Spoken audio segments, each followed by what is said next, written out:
semangat ya untuk kita semuanya terus berjuang di saat-saat ini. Teman-teman, ketemu lagi dengan saya ya, masih ingat Beta Sugiarso, dan terima kasih teman-teman sudah subscribe dan like. Silahkan boleh share ke teman-teman yang lain sehingga informasinya bisa semakin berharga. Teman-teman semuanya, masih ingat ya materi sebelumnya saya pernah cerita sedikit tentang indera keenam. Kali ini saya juga ingin membuka sedikit tentang ilmu terawangan. Jadi kalau saya bicara tentang ilmu terawangan, pasti ini langsung terfikir ya, seolah ini adalah ilmu magic ya, ilmu metafisika, ilmu di luar logika. Dan memang kenyataannya, yang namanya ilmu terawangan ini juga ilmu di luar logika, meskipun secara ilmiah bisa kita jelaskan bagaimana proses terjadinya ilmu terawangan ini. Dan teman-teman semuanya, seringkali karena kita tidak menemukan satu titik temunya di mana sebetulnya logikanya ilmu terawangan ini kenapa bisa bekerja, pada akhirnya akan dilemparkan ya pada keilmuan magic tadi. Teman-teman, setiap manusia punya indrawi ya, punya panca indera.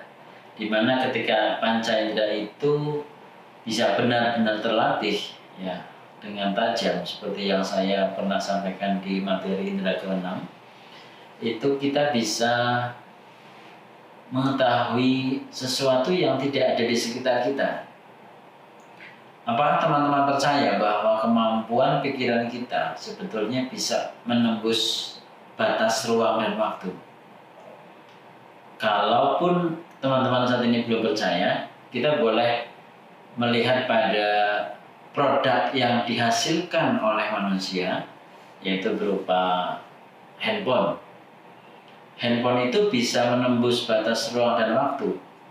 Ketika saya di sini menggunakan handphone dan saya berkomunikasi dengan teman saya di kota yang berbeda atau di negara yang berbeda, ini saat ini ya sudah bisa langsung berkomunikasi, bahkan langsung bertatap muka.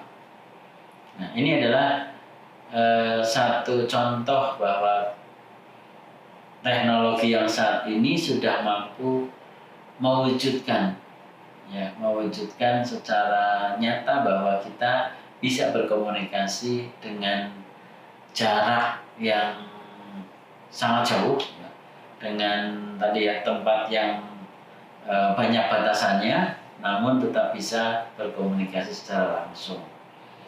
Nah, lalu apakah kemampuan manusia itu tidak bisa melebihi kemampuan teknologi? Itu yang menjadi pemikiran bahwa manusia yang bisa membuat teknologi, apakah manusia tidak bisa lebih dari teknologi yang dia buat? Tentunya kalau kita berpikir ke situ, kita akan kembali pada Sang Pencipta menciptakan kita dengan sempurna, dengan segala kemampuannya. Ya, jangan-jangan karena kita tidak pernah melatih, tidak pernah memanfaatkan sumber daya yang kita miliki, sehingga kita tidak bisa melakukannya. Sebagai contoh, pernahkah teman-teman merasakan seperti satu rasa yang kita dapatkan ketika ada satu kejadian yang menimpa pada orang lain, orang terdekat atau siapapun, dan kita bisa merasakan tanpa kita sadari. Namun seringkali kita abaikan. Yang paling jelas adalah ketika seorang ibu merasakan kondisi anaknya. Itu tanpa media elektronik, itu tanpa handphone, dan itu bisa dirasakan secara langsung.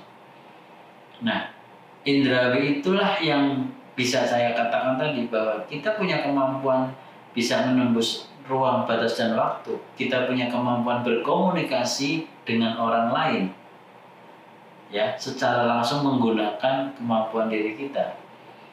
Karena Sang Pencipta sudah membekali kita dengan semua kemampuan tadi. Manusia punya gelombang pikiran yang bisa kita alirkan ya, bisa kita pancarkan ke orang yang kita tuju. Teman-teman, jika teman-teman masih penasaran, boleh kita ngobrol, boleh kita diskusi bagaimana caranya kita memancarkan energi ya, memancarkan informasi yang berasal dari diri kita kepada orang yang menjadi tujuan kita. Sehingga nanti dari pembahasan ini kita akan bisa membahas lebih luas lagi bagaimana cara berkomunikasi dengan orang lain, bagaimana cara melakukan telepati, ya, bagaimana melakukan bagaimana bisa menerawang orang, ya, menggunakan kemampuan indera visual kita, bagaimana bisa kita merasakan sesuatu yang orang lain rasakan yang dia tidak berada di tempat ini.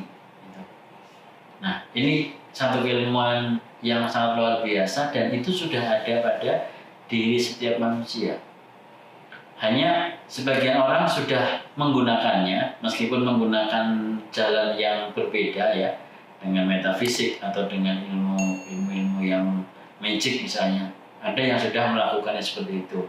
Namun sejatinya ketika kita mampu melakukannya dengan menggunakan melatih kemampuan indrawi kita secara optimal dan kita benar-benar bisa secara kontinu melatihnya, kita akan bisa dapatkan keilmuan itu. Karena itu adalah kemampuan yang wajar, kemampuan yang normal.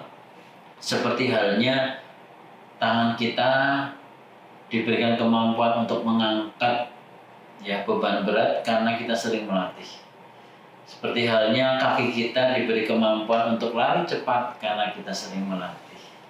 Seperti halnya kita diberikan kemampuan untuk mengingat karena kita sering berusaha untuk mengingat apa yang penting dalam diri kita. Baik teman-teman, itu hal yang bisa saya sampaikan. Harapannya teman-teman bisa terus belajar dan saya pun demikian akan sangat senang ketika teman-teman berdiskusi di channel ini dan teman-teman bisa komen. Syukur teman-teman terus bisa berbagi pada teman-teman yang lainnya dan ingat subscribe, ini sangat penting ya untuk kita terus bisa berinteraksi dan biar saya juga semakin semangat ya untuk membuat konten-konten yang lebih baik lagi dan teman-teman boleh request konten apa yang teman-teman inginkan. Tentunya tentang pemberdayaan diri, tentunya tentang keilmuan neurolinguistik program, tentunya hal ini untuk kemanfaatan banyak orang dan berkaitan dengan tadi pengelolaan pikiran, pemberdayaan seseorang sehingga bisa bermanfaat untuk semua orang. Baik teman-teman semuanya, jumpa lagi dengan saya di video berikutnya. Assalamualaikum warahmatullahi wabarakatuh. Salam sukses.